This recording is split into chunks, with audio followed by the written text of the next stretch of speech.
Hey, welcome to Songwriting Tales. I'm Mark. And I'm Craig. Craig, today we have somebody on that I have followed his career forever as a songwriter and a composer. Tell us about Steve Dorff.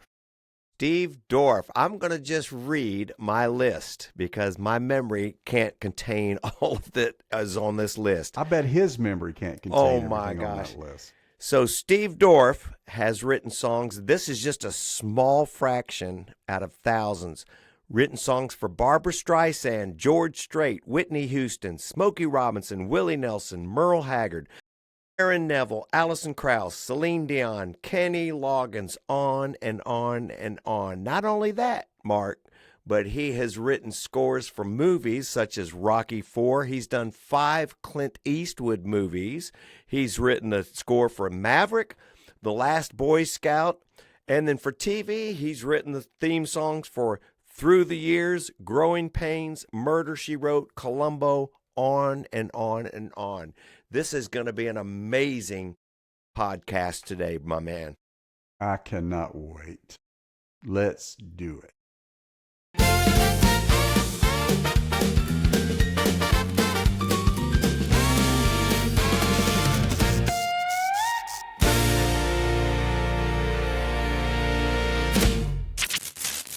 What motivates you today? Are you as motivated today when you write songs in the same way that you were as a young boy and coming up? You know, the excitement of coming up with a new idea. Maybe Song. more. Maybe Is more that today. why is Yeah, that? I love, I think I'm writing some of the best stuff I've ever written right now. I wrote a song the other day with Steve Warner that's just killer. Mm. And Bill Anderson and I wrote a song for his new project, which I'm producing, and Barbara heard it, and she and Tim McGraw did a duet of it on her new album. So yeah, it's always fun getting that phone call. That that's what I started with, and Yeah. it's still, when you get that notification that someone's recording one of your songs, there's nothing better. That is cool. Yeah. That's a passion. That's a passion. We were Mark and I, and we'll talk about this later. We were talking about Steve, and Hmm. we'll talk to you about that later on the side note. But what do you got, Mark? Well, I wanted to ask you. Let's change course a little bit and let's talk about scoring. Are you still Mhm. getting to score Yeah. anything? Mhm. Yeah, when I moved to Nashville, I thought, I was getting really burned out on television. Mm-hmm. I was doing so much. I think I've done 5,000 hours of network television, Mm. Whoa. and over a 12 or 15 year period, Mm-hmm. and I was just burned out on I had 6 shows on the air at one time. It was just I couldn't do anything else but Mm-hmm. Spencer for Hire, Murder She Wrote, Columbo, Growing Pains, Murphy Brown. I from one day to the next, I had my assistant pointing me in where I was going, you know, Sure. and so uh, I moved to Nashville to get back to just the basics of just writing good songs, Mm-hmm. and I thought, okay, well, I'm probably never going to do another movie again. And sure enough, I've done 4 in the last 3 years, and I'm getting ready to start one now. Mm. I'm waiting to see the first cut. So it's, that business, the scoring of film is a totally different Mm. career path, and I've been fortunate enough to have gotten to walk down both those paths. Most songwriters don't Mm. Yeah, I was get gonna get that say opportunity. you're rare in that you're Yeah, so well yeah. known in both hmm arenas because, like you Well, my said, heroes, my heroes were Burt Bacharach and Marvin Hamlish and sure. John Barry and Dave Grusin. That's what I really wanted to do. Mm-hmm. Mm-hmm. Uh, I wrote songs to put food on the table. But what I really wanted to do was write orchestral music for movies. Mm. So I had a question earlier that this would be a good place to ask it. And you might have answered it and I might have missed it, but you said that you were doing string arrangements and you're writing orchestral pieces. Typically somebody that does that, well, they've actually gone to school and they understand all that stuff and all those little dots on the staff, all the notes and everything. It's like they know that. But I'm getting the impression that you're not that guy. Well, I do that, but I taught myself. God. Mm. Yeah, I've conducted the London Symphony. Oh my Lord. Whoa. Yeah, I Did did not know that. yeah, I did a movie in London, a movie called Rustler's Rhapsody that I scored with the London Symphony. I did another movie in Warsaw, Poland, with the Warsaw Symphony, and have done most of my television work, the Columbos and Murder, She Wrote, and Spencer for Hires, I did with 40, 45 pieces every week. So Wow. again, as a kid, I'd go to the library and look at the scores of Beethoven and Bach and try to hear.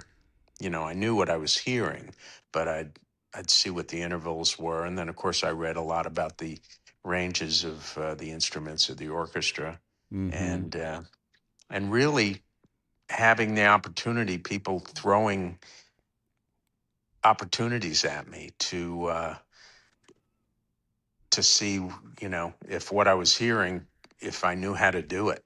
And the first one of the first big ones I ever got was I don't know if you remember Roger Williams. He was a Oh, yeah. concert pianist, and Mm-hmm. Of he course. used to do all the theme, like Nadia's theme and Mm-hmm. all these albums of. And so Snuff Garrett, who brought me to Los Angeles, came in one day and said, uh, we're cutting Roger Williams tomorrow doing there was a movie that was a big hit. I think what was it? The something about it was a train to somewhere, and the theme was really good, and they were going for an Oscar. And he said, "Go up to Roger's house and do work on an arrangement, see what he wants to do." So I went up there with a little Walkman. I didn't know what I was doing, and he sat down and played me how he was going to play it. Yeah, it was Murder on the Orient Oh, Express Oh was yeah. yeah. the Yeah. name, Sure. and so I listened, and I went home and just panicked because we had called like a 60-piece orchestra for like the next night. We were, and so Mm. I stayed up all night writing parts and listening to what he was playing, and then I got it to my copyist at like 3 in the afternoon for a 7 o'clock session, and and it came out great. And, Wow. and so I said, "Yeah, I guess I can do this." Now I was also asked to do some Vegas charts for Andy Williams, kind of Oh. big band charts, Yeah. and the Mm-hmm. charts I did were horrendous. They were terrible because I went to the rehearsal and he had this big band, but he had Billy May and he had a couple of Don Costa. He had some of these great arrangers who had Mm. done a zillion things, and their charts sounded so great. And I remember I did Higher and Higher, the old Jackie Wilson song. Mm-hmm. Your Mm-hmm. love keeps me higher. And it was just terrible. And I was so embarrassed after listening to So it made me really, again, I think it harkened back to when I was a kid, listening to the instruments of the orchestra and listening to the arrangements behind the vocalist, that Mm. taught me what I wanted to do. And then, of course, I had my own things, my own signature on stuff, and so when you put that all in the big melting pot, something good comes out of it, I guess. So Well, I was going to say, you sound like one of those guys that when there's someone asked if you could do it, you would say, "Oh, absolutely," and then you go back yeah, and figure out how to do it. Yeah, he's And a poker player is absolutely. what he is. yeah, no kidding, Absolutely. no The first kidding. guy of any consequence that did that was Clint Eastwood. Mm. He had heard a song I wrote called "Every Which Way But Loose," Mm-hmm. and we recorded it with Eddie Rabbitt and had this monstrous hit. It was my first number one, Wow. and Clint asked me point blank. He said, I'm going to rescore this movie. I'm throwing the score out that someone else had done. Have you ever scored a movie?" And of course, my brain was going a million miles a second. And I said, rather than say no, I said, "That's what I came to Los Angeles to do." Mm. Very smart. And Clever. well, I didn't know what it was just the truth. Well, yeah. Mm-hmm. And he said, "Well, I want you to do this one." And he got me with his music editor, Don. I can't remember Don's last name. It was so many years ago, and he showed me the ropes of how to, just the mechanics Mm-hmm. of film scoring, and that was my first big break, as they call it. That Wow. I got ended it up all. doing, yeah, I did 5 movies for Clint. That's amazing. After that. Yeah. You know, I just got a text from Rex Benson. He says to say hello. We were, Yeah. yeah, Yeah, we Rick's were. a good guy. I He had like called Rick. me. Yeah, he had called me, and I said, "I'm talking with Steve Dorff right now. Can't, sorry, Rex, can't talk to you right now." Well, And tell so him hi for me. I Yeah, will. I will. I think he said, I think I met Steve around 1980 is what he said. So you probably guys have so. Yeah. long time. You know, it's interesting. Just on a musical note, I want to just throw some information out. Tommy Emmanuel is one of my, like so many people's heroes. You look at him and go, man, Mm-hmm. I don't even know how he does what he does. It's kind of, you were talking about like a divine gift or or a calling, you know, and he's got it. But I heard him say one time, whenever he hears a part, whenever he approaches a song, he hears it in an orchestra. He hears all the parts at once, not just, Mm-hmm. not Right. just a one-dimensional thing. And Mm-hmm. I totally relate to that. I totally understand what you're saying. That's and I don't know how many people do that or even realize that they do that. Well, I think to score a movie, the difference between writing a song and scoring a movie is you have to do that. You Mm, have to be able to look at the film or whatever you're looking at, yeah, and and for me, it just, it just comes to me. It's inexplainable, unexplainable, really. Mm. I wish I could explain how to do it. I wouldn't worry about it since you're so good at it. I would just I enjoy the gift and Well, yeah, feel sorry for the that's rest of us who actually have to try and figure that out. yeah, yeah. It seems to have worked. So, Mark, I think, believe it or not, I think we're kind of circling back, and we can. Awesome. Yeah, apologize for the technical glitch. I had Oh, no no worries at idea what all. happened.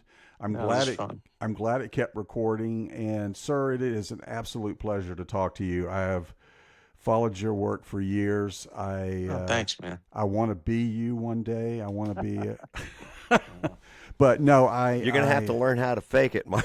well, I can fake it, but I don't know if I can fake it that good. I have taken jobs before, musically and also another, and I said, "Oh yeah, I can do that," and then gone, but not certainly not to Clint Eastwood. So I can't. Well, if it makes you feel any better, the first string arrangement I was asked to ever do was at Lowry's. Mm. It was a group called the Tams. I remember Remember the them? Tam. My dad worked with them actually. Okay, the Tams. Mm-hmm. And they had recorded a song of mine, and the producer, a guy named Mike Clark, called me one night and he said, "Hey, can you write a string chart for this?" And I said, "Sure." And I spent the next day and a half at the library trying to figure out how to do it, and the chart was terrible. I ended up singing the lines to the different viola player and violin player because That's what I had awesome. written was wrong, and so it just you have to have those opportunities. I think I've learned more from my failures than I have from my successes.